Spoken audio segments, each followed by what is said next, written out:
A very good evening to one and all present here. Namaste, Adab.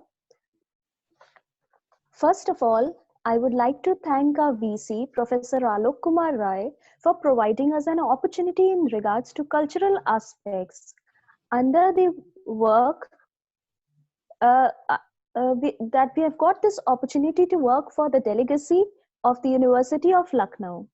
Together with that, I'm extremely obliged to Professor R.P. Singh, sir, the Vice Chairman of our delegacy, for his constant motivation and support.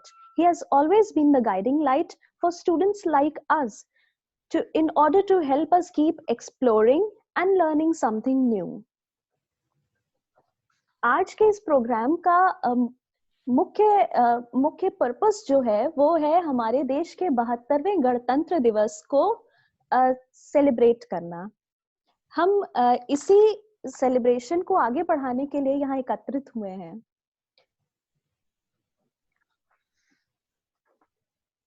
आज के इस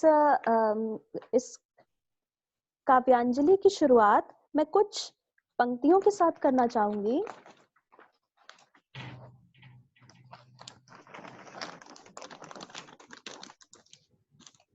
मैं अपने देश के स्वतंत्रता संग्राम सेनानियों के साथ साहित्यकारों ने जो हमारे स्वतंत्रता को पाने के लिए जो जन चेतना जगाई, उसको याद करके आज के समारोह की शुरुआत करते हैं। अंधा चकाचौंध का मारा क्या जाने इतिहास हमारा, जो पड़ गए पुष्प वेदी पर लिए बिना गर्दन का मोल, कलम आज उनकी जय बोल। कवि रामधारी सिंह दिनकर के साथ कई कलमकार आजादी के मतवालों की जय बोल रहे थे। बंदूक और तोपों से ही क्रांति फूटे ऐसा जरूरी नहीं, शब्दों में धार हो तो कलम भी इनकलाब करती है। लंबी लड़ाई, कुर्बानियां और जुल्मों सितम के बाद आजादी की वह सुखद सुबह आई। गुलामी की बेड़ियों में जकड़े देशवासियों ने खुली हवा में सांस ली। स्वतंत्रता संग्राम सेनानियों के साथ साहित्यकारों, पत्रकारों और बुद्धिजीवियों के सामूहिक प्रयासों से जगी चेतना से यह संभव हो पाया। कलम से लिखी आजादी और उसे संजोए रखने का संदेश आज हमारे देश में असर करता देखा जा रहा है।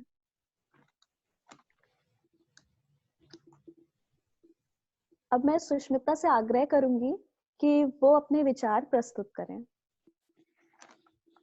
धन्यवाद श्रुति इस बहुत ही सुंदर इंट्रोडक्शन के लिए, और मैं आपको बहुत धन्यवाद करना चाहूँगी कि आपने मुझे इस प्रोग्राम का पार्ट बनाया। और आज सभी को तो सबसे पहले गणतंत्र दिवस की ढेर सारी शुभकामनाएं मेरी तरफ से। और मैं आज आप सभी के सामने काव्यांजलि में एक कविता प्रस्तुत करना चाहूँगी।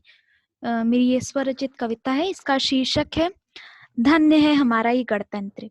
और ये कविता कुछ इस प्रकार है। स्वतंत्र विचारधाराओं का सुंदर उपवन, धन्य है हमारा ये गणतंत्र। बापू के अहिंसावाद के मंदिर में नेताजी के इनकलाब का चमन, धन्य है हमारा ये गणतंत्र। बुद्ध की धरती, कलाम का वतन, असंख्य रीतियों और संस्कारों का ये मिलन, हुआ तेरी गोद में जन्म बस हो यही मरण, धन्य है हमारा ये गणतंत्र। धन्य है हिमालय, धन्य है बंगाल की खाड़ी, धन्य है तिरुवनंतपुरम, धन्य है हमारा ये गणतंत्र। अंबेडकर की सीख और उनका न्याय धर्म, धन्य है ये इतिहास, धन्य है ये सभ्यताओं का मर्म। रहे संविधान का मान, रहे हम सदैव स्वतंत्र, धन्य है ये भारत की झांकी, धन्य है ये गणतंत्र। कभी अजंता की चित्रकारी में दिखा, कभी दिखा हड़प्पा में मानवता का ये पुरातन मापदंड, धन्य है हमारा ये गणतंत्र। गूंजे जो तुलसीदास और इकबाल की वाणी से हरदम, लहराता लाल किले से इंदु सभ्यता का यह श्वेत परचम, लहराता लाल किले से इंदु सभ्यता का यह श्वेत परचम, धन्य है भारतवासी, धन्य है ये गणतंत्र। धन्यवाद।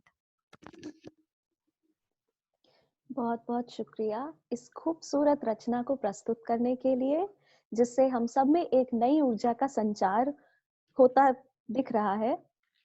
आगे बढ़ते हुए मैं नाटकों में राष्ट्रीय चेतना को बढ़ाने वाले भारतेंदु हरिश्चंद्र के बारे में कुछ जानकारी देते हुए आगे बढ़ना चाहूंगी।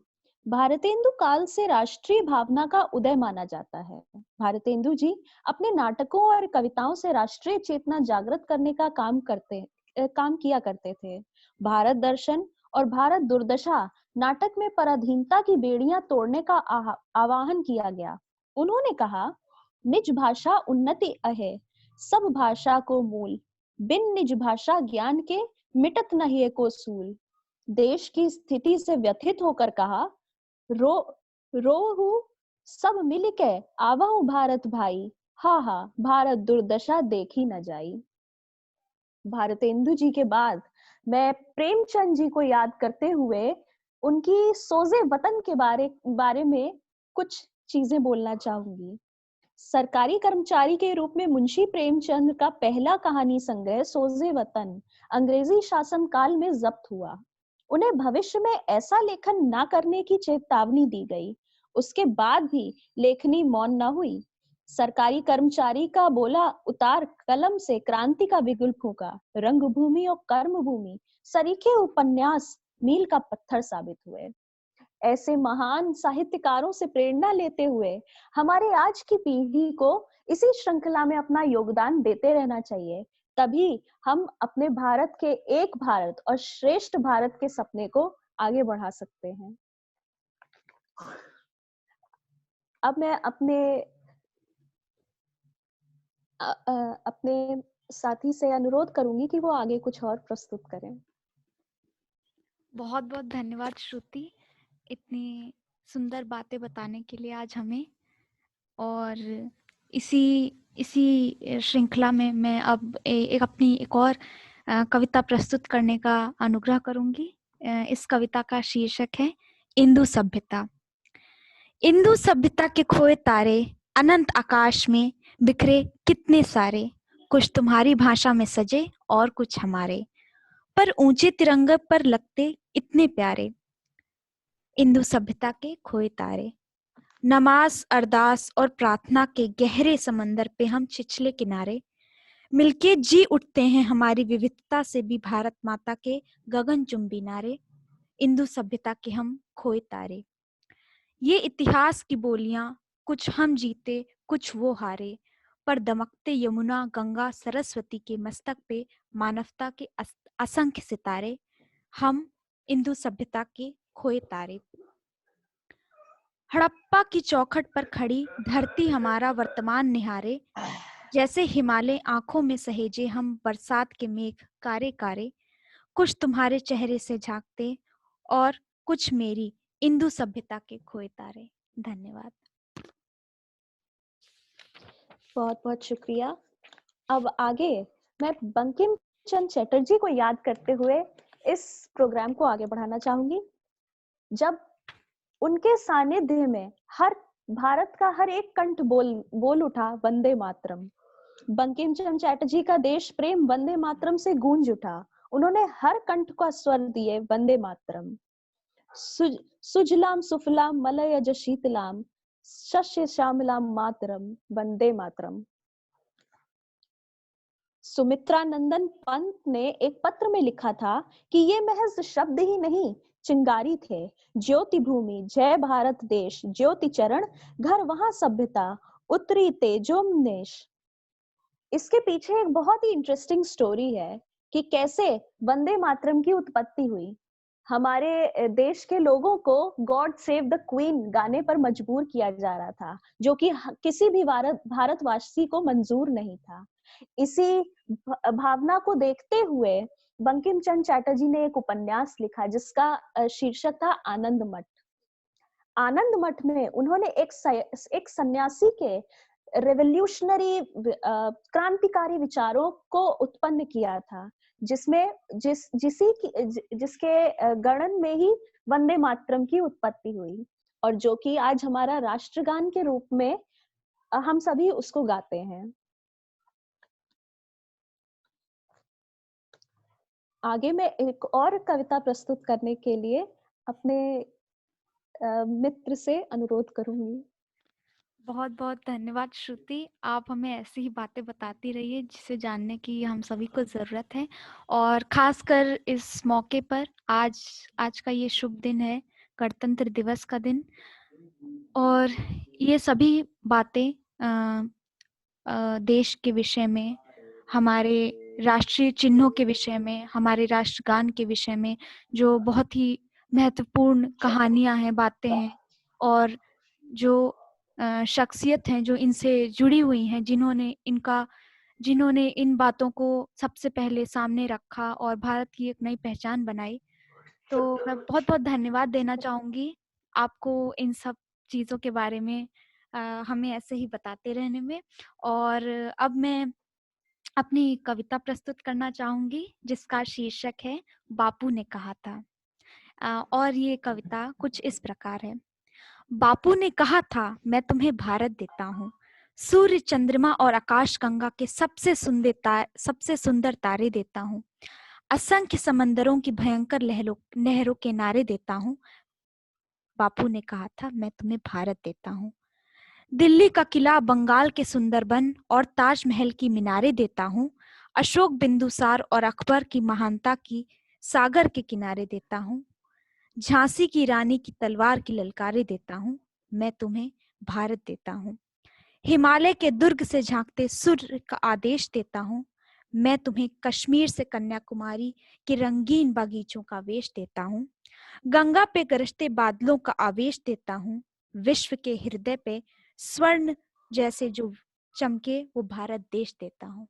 धन्यवाद। बहुत बहुत धन्यवाद आपका इतनी सुंदर कविता प्रस्तुत करने के लिए। आगे मैं सूर्यकांत त्रिपाठी निराला ने भारत माता की जय करते हुए एक पत्र लिखा था, जिसमें उन्होंने लिखा था भारती जय विजय करे कनक शस्य कमल धरे, जो कि पूरी तरह हमारे भारत माता के चित्र को प्रस्तुत करती है और हमें एक देशभक्ति का भाव जगाती है।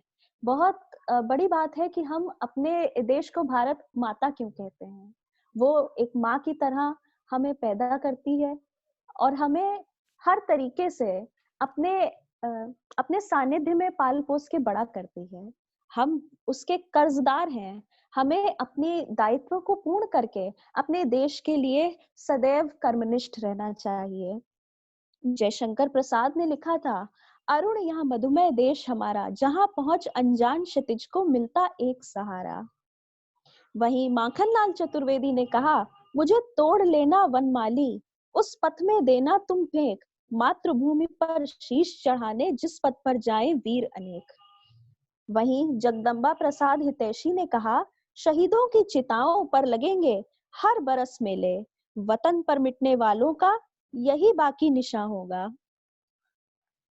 अंग्रेजी साहित्य में भी क्रांति के स्वर हम पूर्णतः सुन सकते हैं। अंग्रेजी साहित्य में देशभक्ति के बीत रविन्द्रनाथ टैगोर, श्री अरविंदो, महात्मा गांधी, सरोजनी नायडू और आर के नारायण ने बिगुल फूंका। जब सरोजनी नायडू की कविताएं पढ़ के खुद महात्मा गांधी ने कहा था कि she is here for a purpose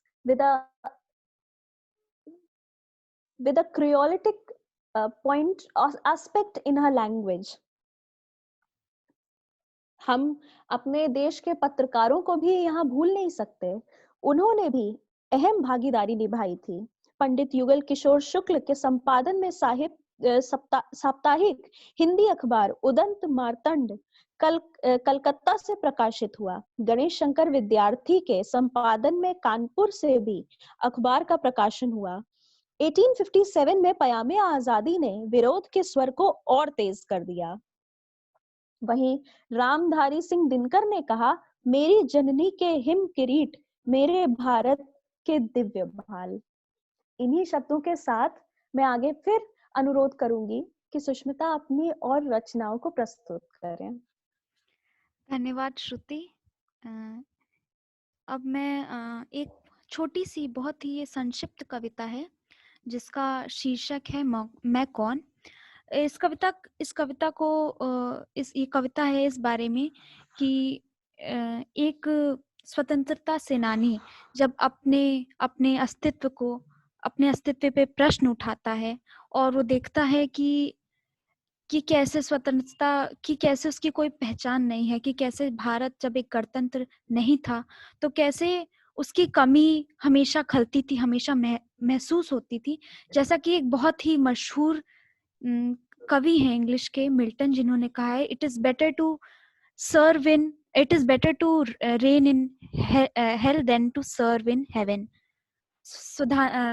पराधीनता सपने हो सुख नाही, जैसा कि हिंदी में भी एक बहुत ही प्रसिद्ध कहावत है। तो उसी श्रृंखला में मैं ये कविता प्रस्तुत करूंगी। इसका शीर्षक है मैं कौन। मैं कौन? मैं तो शब्दों का चोर हूँ, तुम्हारे लफ्जों के समंदरों का ओर हूँ, तुम्हारी बातों के रास्तों का मोड़ हूँ, तुम्हारी हंसी की छींटों को तरसता एक शोर हूँ। मुड़ के देखो, तुम्हारे हृदय के कोनों पर तन्हा एक जोर हूँ। मैं कौन? मैं तो शब्दों का चोर हूँ। मैं कौन? तुम्हारी नज्मों के पंख लगा के उड़ा एक पतंग हूँ। तुमसे शुरू हुआ एक किस्सा और तुम्ही पे खत्म हूँ। तुम्हारी सर्दियों की खामोशी पर खड़ा बसंत हूँ। तुम्हारी यादों की इमारतों से भरा वतन हूँ। तुम्हारे अस्तित्व की दहली पर खड़ा अनंत हूँ। मैं कौन? तुम्हारी अस्तित्व की दहली पे खड़ा एक अनंत हूँ। धन्यवाद।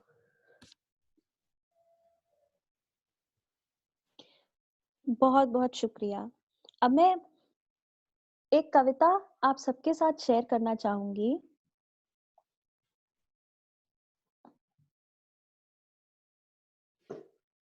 कटेगा देखिए दिन जाने किस अजाब के साथ, कि आज धूप नहीं निकली आफताब के साथ। तो फिर बताओ समंदर सदा को क्यों सुनते। हमारी प्यास का रिश्ता था जब शराब के साथ। बड़ी अजीब अजीब महक साथ लेके आई है नसीम रात बसर की किसी गुलाब के साथ। फिजा में दूर तक मरहबा के नारे हैं, गुजरने वाले हैं कुछ लोग यहाँ से ख्वाब के साथ। जमीन तेरी कशिश खींचती रही हमको, गए जरूर थे कुछ दूर मेहताब के साथ।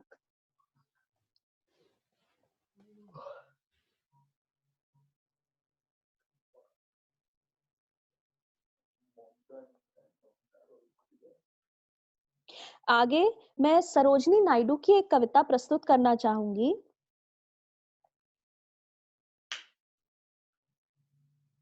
जिसका शीर्षक है the gift of India.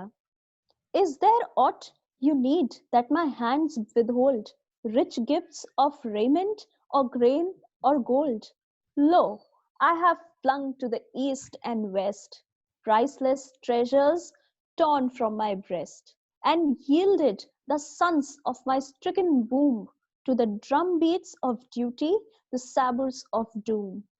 Gathered like pearls in their alien graves, silent they sleep by Persian waves. Scattered like shells on Egyptian sands, they lie with pale brows and brave, broken hands. They are strewn like blossoms, mown down by chance, on the blood-brown meadows of Flanders and France. Can ye measure the grief of the tears I weep, or compass the woe of the watch I keep, or the pride that thrills through my heart's despair, and hope that comforts the anguish of prayers, and the far sad glorious vision I see of the torn red banners of victory. When the terror and tumult of hate shall cease, and life be refashioned on anvils of peace. And you, love shall offer memorial thanks to the comrades who fought in our dauntless ranks. And you, honor the deeds of deathless ones, remember the blood of my martyred sons.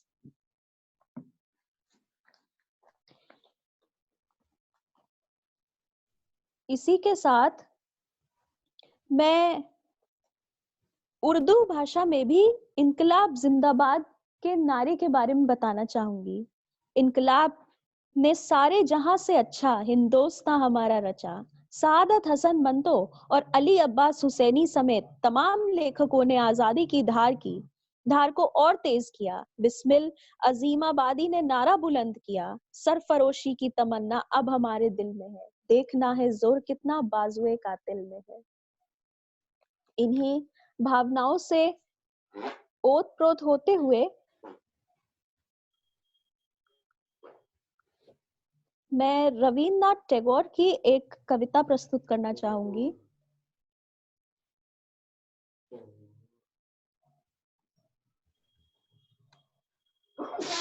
माफ कीजिएगा, मैं रविन्द्रनाथ टैगोर के बजाय अपनी स्वरचित कविता प्रस्तुत करना चाहूंगी। मेरे जिंदा रहते तू न झुका सकेगा झंडे को, तेरे सीने में लहरा जाऊंगा अपने इस तिरंगे को। छू ले गर तुम मेरे देश के एक भी परिंदे को, घूंट मौत का पिला दूंगा तेरे एक बंदे को।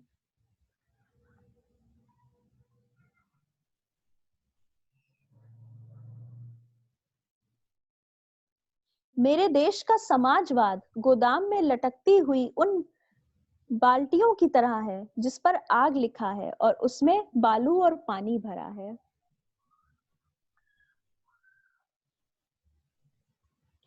आगे मैं आगे मैं अनुरोध करूंगी कि और कुछ अगर मेरी मित्र प्रस्तुत करना चाहें तो करें। बहुत बहुत धन्यवाद श्रुति इस कविता के लिए, बहुत ही सुंदर कविता थी आपकी। और अब मैं एक और अपनी कविता प्रस्तुत करना चाहूंगी जिसका शीर्षक है अब इनकलाब कहने दो। और ये इस प्रकार है। अब इनकलाब कहने दो, बहता था जो बापू की वाणी से करुणा का तालाब, उसे बहने दो। अब इनकलाब कहने दो। कैद था जो वक्त की दलदल में सच्चाई का साज, उसे और मत सहने दो। अब इनकलाब कहने दो। अंधेरे किलों से झांकता था जो ब्रिटिश शासन का काला ख्वाब, उसे अब ढहने दो। अब इनकलाब कहने दो। चुप्पी की बेड़ियां अब टूट चुकी, अब तो नहले पे दहले दो। अब इनकलाब कहने दो। गांधी ने कहा, सुभाष ने कहा, अब तुम भी कहने दो। अब इनकलाब कहने दो। धन्यवाद।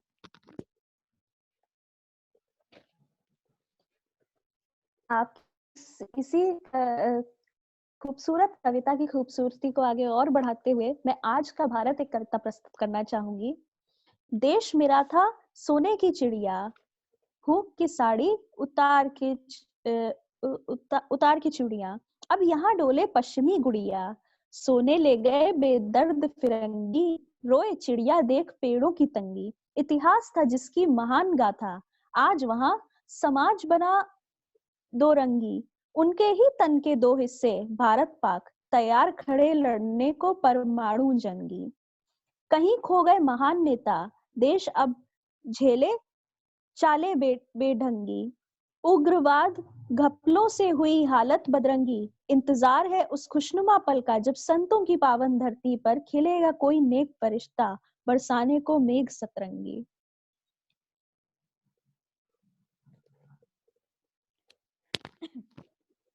इसी के साथ मैं एक और कविता प्रस्तुत करना चाहूंगी।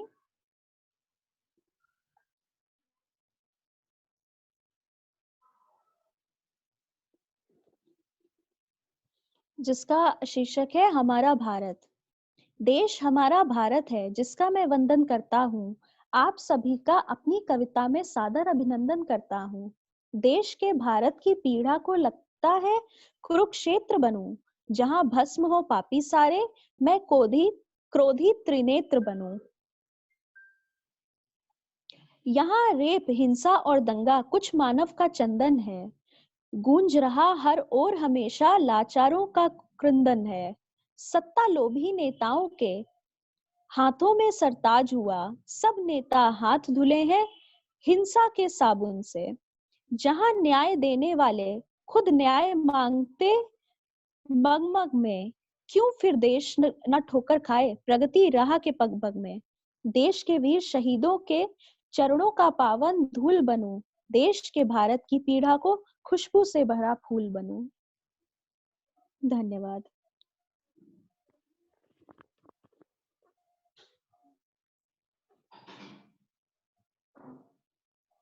अब मैं आपसे अनुरोध करूंगी कि आप और कुछ प्रस्तुत करना चाहें बहुत बहुत धन्यवाद तो श्रुति। अवश्य करें। बहुत बहुत धन्यवाद श्रुति।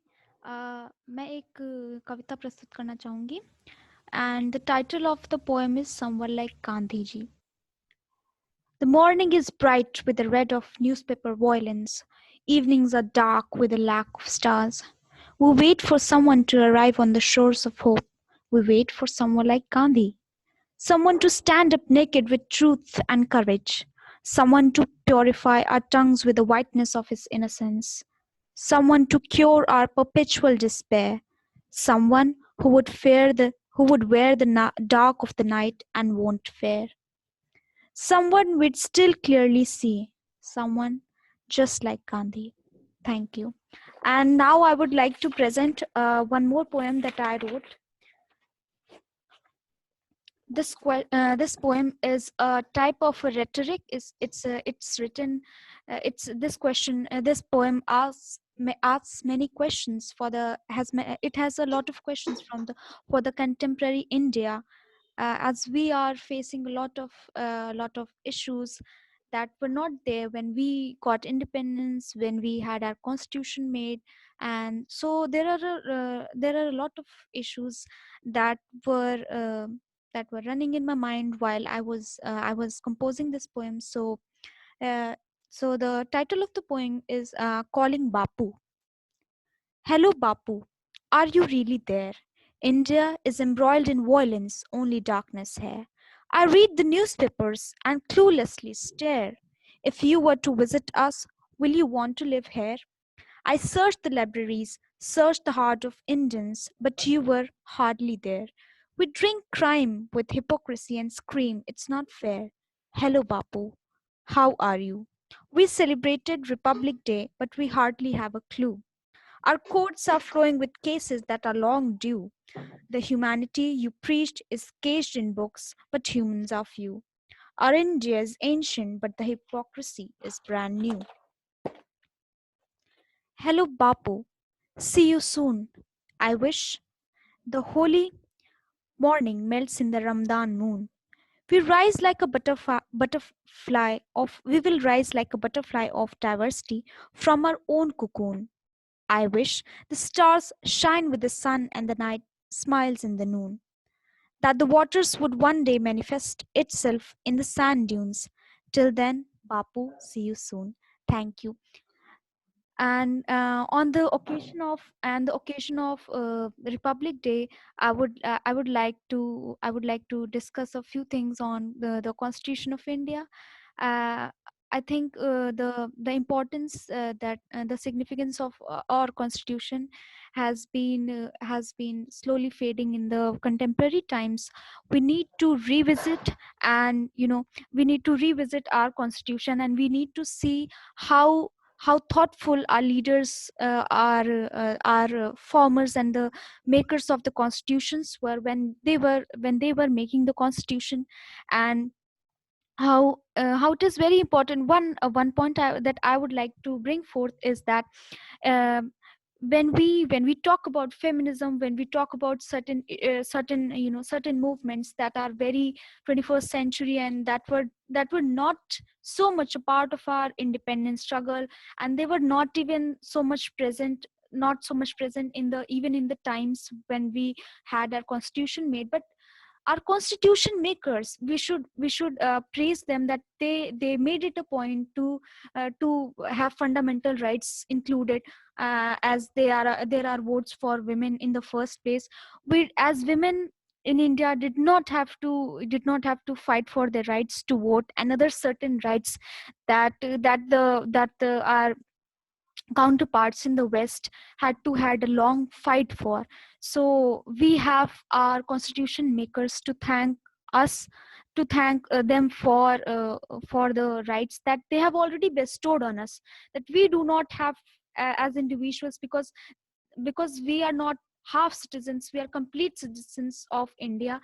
And with the formation of India, we got all the rights because of the insight, because of the far-sightedness of our constitution makers, and how constitution as a body has always served the purposes, although there may have been certain loopholes. But it is as citizens that we must realize that these loopholes are something that are not to be taken advantage of, and that we as individuals and as citizens of India, we have to make up for these loopholes. We have to first of all do our fundamental duties and realize how, instead of criticizing our constitution, we have a lot of good things, there is a lot of space for admiration, a lot of space. We have to a lot of space for, you know, we can follow them and we can bring them into our life. And uh, I think this day is for the constitution makers. They are not here to see us, but I think they must be seeing us from wherever they are. They are part of the cosmos, the new universe, but they are seeing us. And as individuals, as citizens of India, it is our responsibility to not take for granted what we have been so easily provided by our leaders, and to hold these rights with a certain sense of responsibility. Thank you. Thank you so much, Sushmita, for sharing your point of view and such great amount of valuable information. um, इसके साथ मैं स्वामी विवेकानंद जी के उन शब्दों को याद करना चाहूंगी जब उन्होंने कहा था कि उठो, जागो और तब तक आगे बढ़ते रहो जब तक लक्ष्य की प्राप्ति न हो जाए। एक समय पर अंग्रेजी हुकूमत भी अत्यंत परेशान हो गई थी कि हर भारतीय क्रांतिकारी के पास कुछ ना कुछ स्वामी विवेकानंद जी के दस्तावेज कहाँ से मिल जाते हैं। आखिर ऐसा क्या बोला था उन्होंने कि हर व्यक्ति इनसे प्रेरित हो जाता था। परंतु जब अंग्रेजी हुकूमत के साहित्यकारों ने, जो उनके स्कॉलर्स थे, उन्होंने जब स्वामी विवेकानंद जी के विचारों को और उनकी राइटिंग्स को जब पढ़ा, तब उन्हें रियलाइज हुआ कि हाँ, जो इन्होंने बोला है वो किसी भी मनुष्य के अंदर एक नव चेतना, एक द डिजायरेबल फ्लेम, अपने लक्ष्य की प्राप्ति के लिए दौड़ने के लिए मजबूर कर ही देते हैं।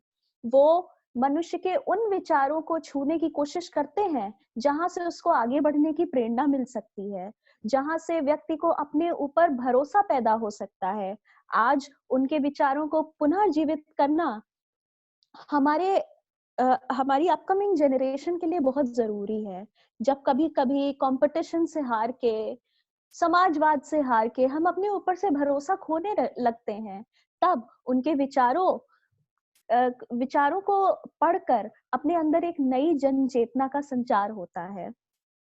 उन्हीं से प्रेरित हुए एक और क्रांतिकारी भगत सिंह के बारे में मैं कुछ बातें कहना चाहूंगी। भगत सिंह जब जेल में थे तब उन्होंने अपनी डायरी लिखी थी। उसमें उन्होंने बहुत चीजों के बारे में बात करी थी, ranging from topics like capitalism, socialism to criminology and legal jurisprudence. His diary is a clear indication of how well read and well informed the young Bhagat Singh was. In sharp contrast, the trigger happy terrorist the British Raj portrayed him to be. Here are few glimpses of original thoughts and poems jotted down by him during his jail days.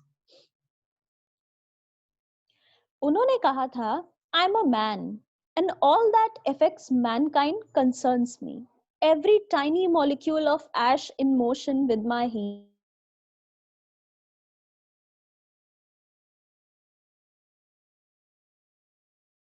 of same stuff.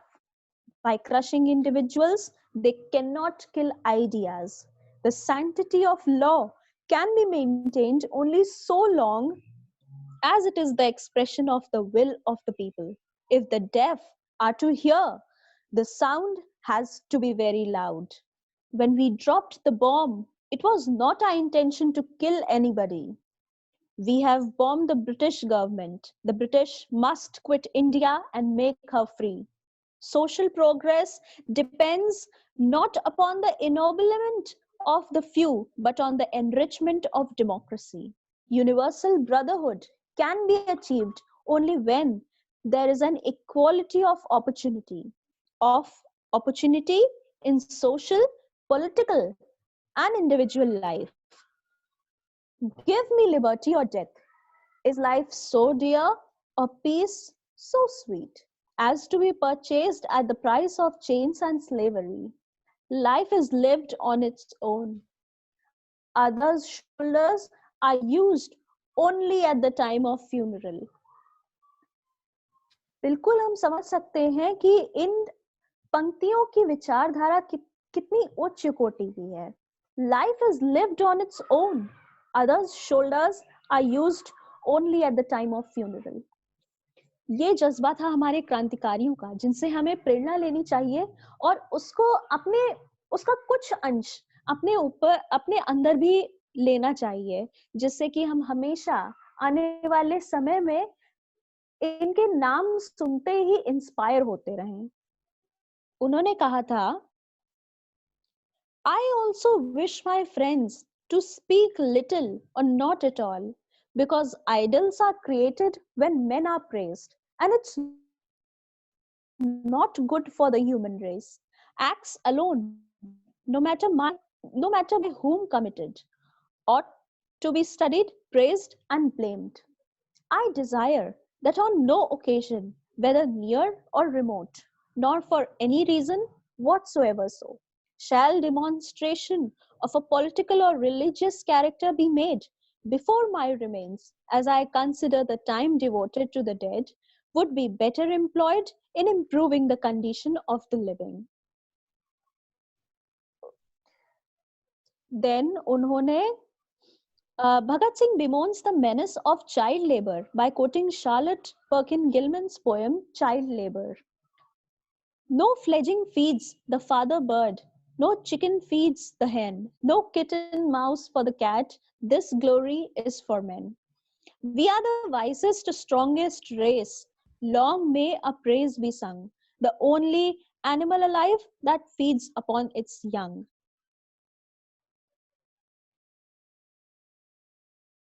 A window, all these excerpts provide us a window into the thoughts of young charismatic revolutionary who was far ahead of his time and was not at all afraid to die.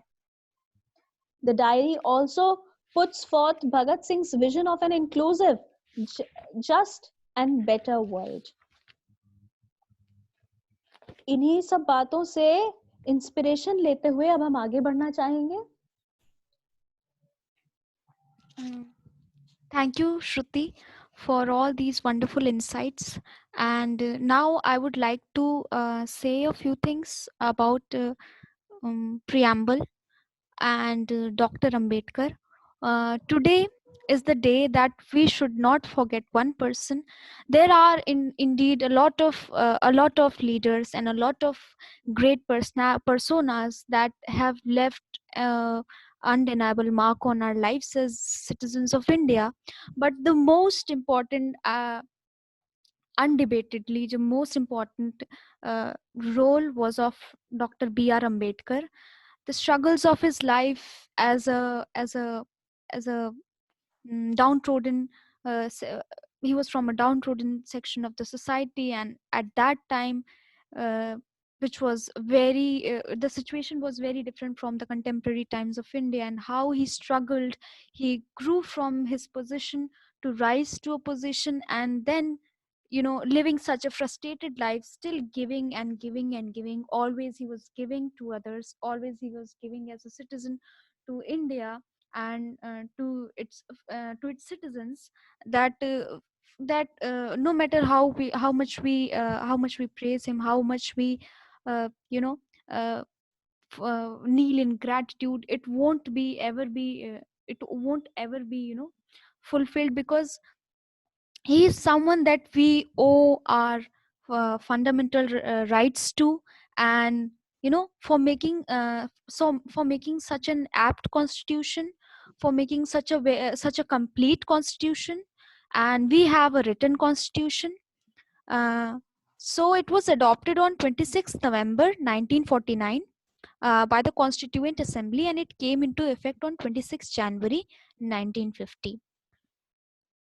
So we in the introduction of our constitution, we have the preamble, And I personally, I think that the preamble has always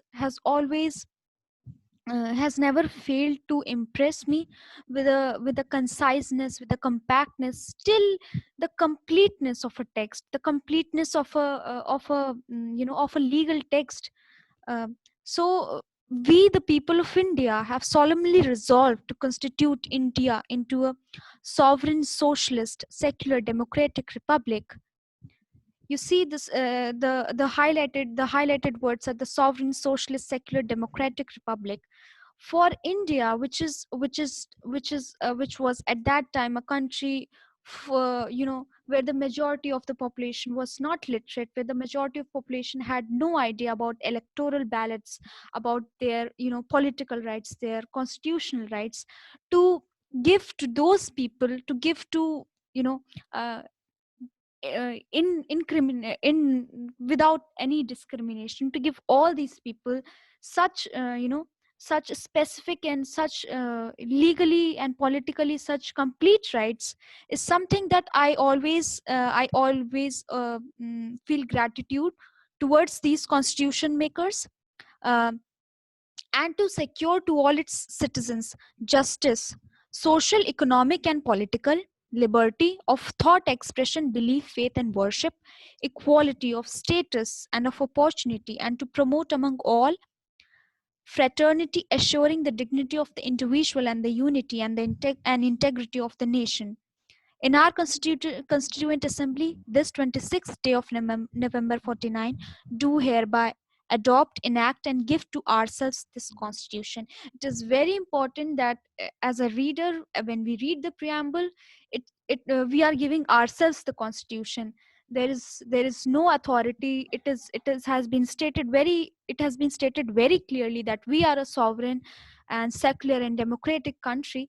So I think in the contemporary times, uh, I think the constitution makers must have expected of India so much, of its citizens so much, that they gave us this level of political security, this level of political freedom, that we could step on that, we could take them as stepping stones and develop into a more complete democracy, a more successful democracy.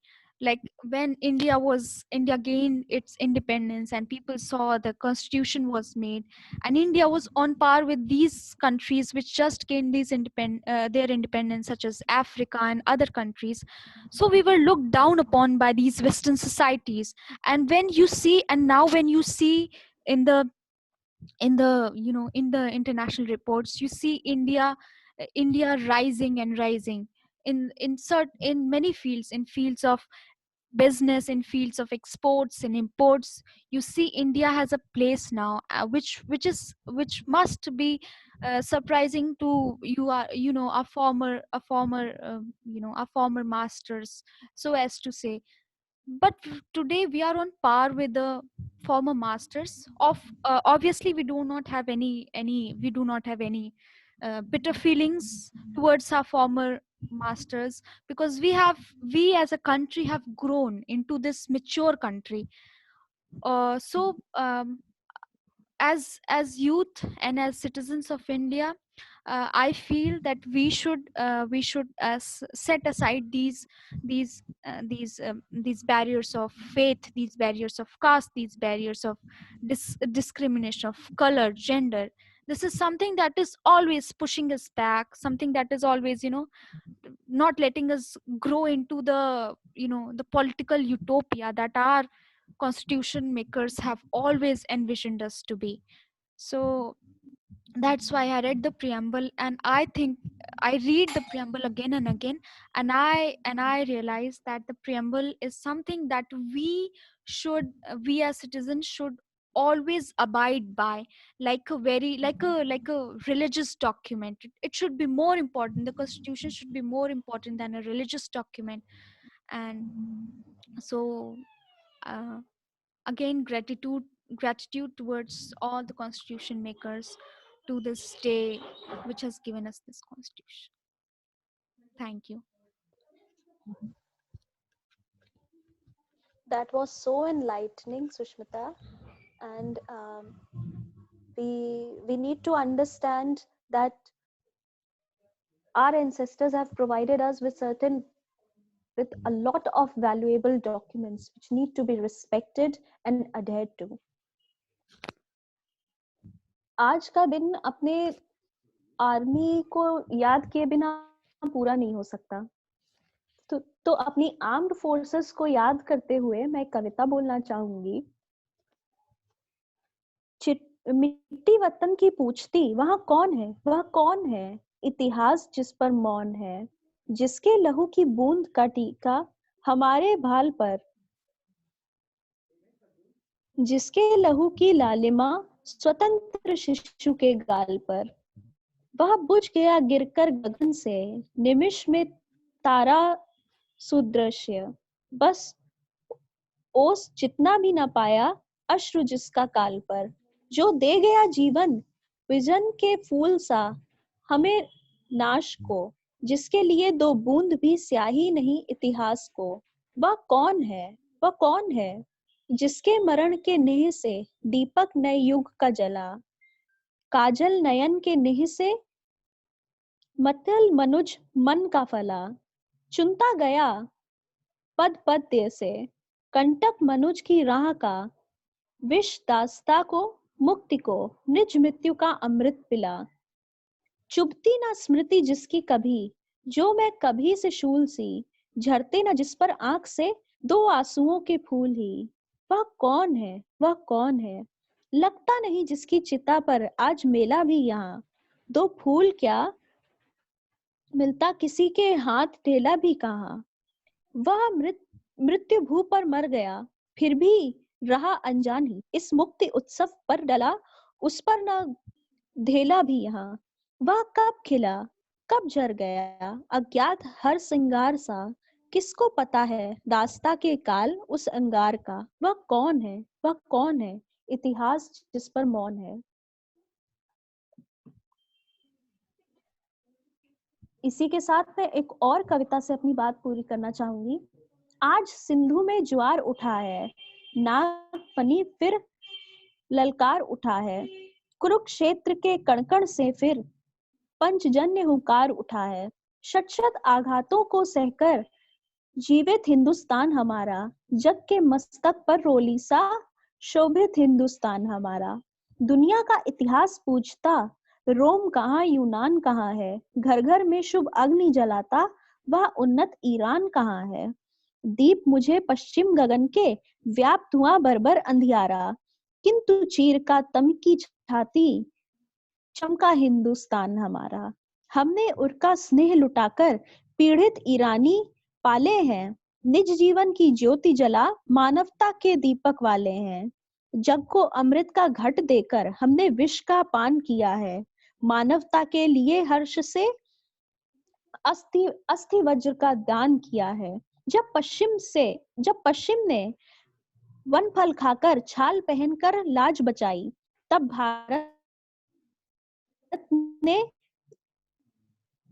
Bharat से सांग गान का स्वर्गिक स्वर था दिया सुनाई. अज्ञानी मानव को हमने दिव्य ज्ञान का दान दिया था, अंबर के ललाट को चूमा अतल सिंधु को छान दिया था. साक्षी है इतिहास प्रकृति का, तब से अनुपम निभय अभिनय होता, पूरब से उगता है सूरज पश्चिम के तन में लय होता. विश्व गगन का अगणित गौरव के दीपक जब भी जलते हैं, कोटि कोटि नयनों में स्वर्णिम युग के शत सपने पलते हैं. धन्यवाद.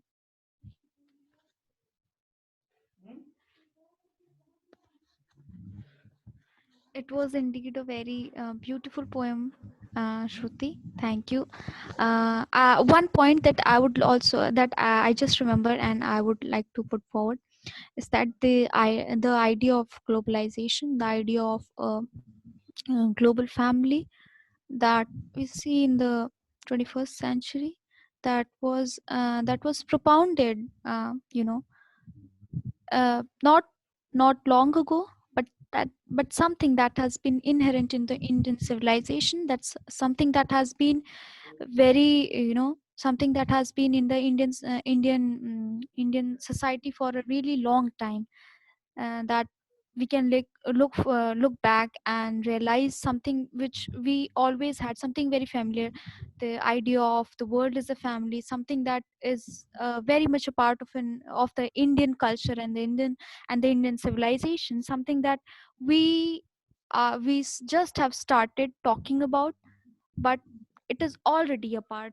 So the idea of family without borders, and the idea of nations, and you know things that we have grown out of in the 21st century, is something that we already had already had complete idea of, even in the times when nations even in the times in the ages when nations as such were not a concept, where political boundaries and political jurisdictions were as such not a concept. So so this is something that I think, as citizens, we need to be thankful for. We need to uh, we need to look back and admire and praise and realize this Indian identity, that a lot of things that we overlook. So this was the point that I wanted to put forward, and I would like to really thank you for this program. It was really insightful, and um, it was really nice to be a part of this program. And I would like to thank everybody from the Delegacy family for suggesting and for helping to organize such a program. Thank you.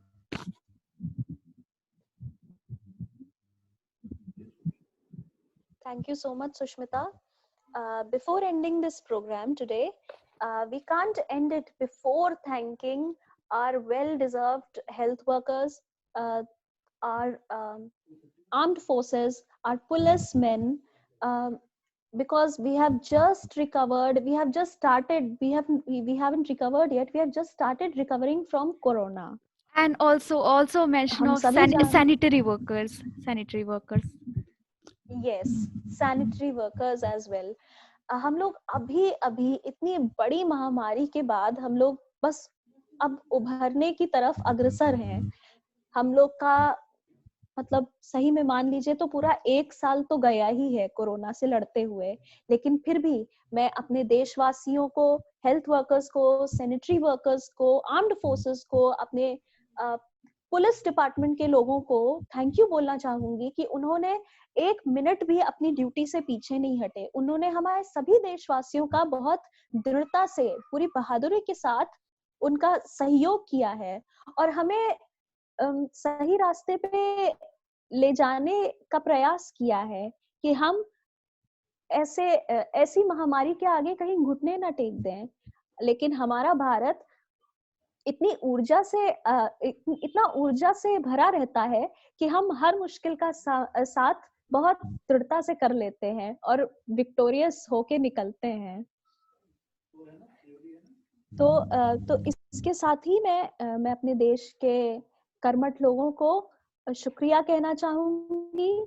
जहां कई देश अभी भी इस महामारी से बहुत बुरी स्थिति से उलझ रहे हैं, वहीं हमारे देश ने वैक्सीन भी बना ली है. हमारे देश में वैक्सीनेशन का पहला फेज चल रहा है और साथ ही हम अपने पड़ोसी देशों को वैक्सीन भेज भी रहे हैं. और कई देशों ने हमको ऑर्डर देना भी शुरू कर दिया है वैक्सीन के लिए. और ये बहुत ही अच्छी बात है कि हमारी कंट्री में वैक्सीन के कुछ एलर्जिक दुष्प्रभाव नहीं दिखाई दिए हैं. वहीं ब्राजील ने, जैसे कि ब्राजील का एक अनोखा तरीका भारत को शुक्रिया कहने का, वो भी कहना चाहिए. ब्राजील ने हमारे भारत को हनुमान जी और वैक्सीन को से हम सभी को गर्व होना चाहिए अपनी कंट्री पे और हमेशा अपनी कंट्री को आगे बढ़ाने के लिए अग्रसर रहना चाहिए. आज का ये समारोह मैं इसी नोट पे एंड करना चाहूंगी. जय हिंद, जय भारत.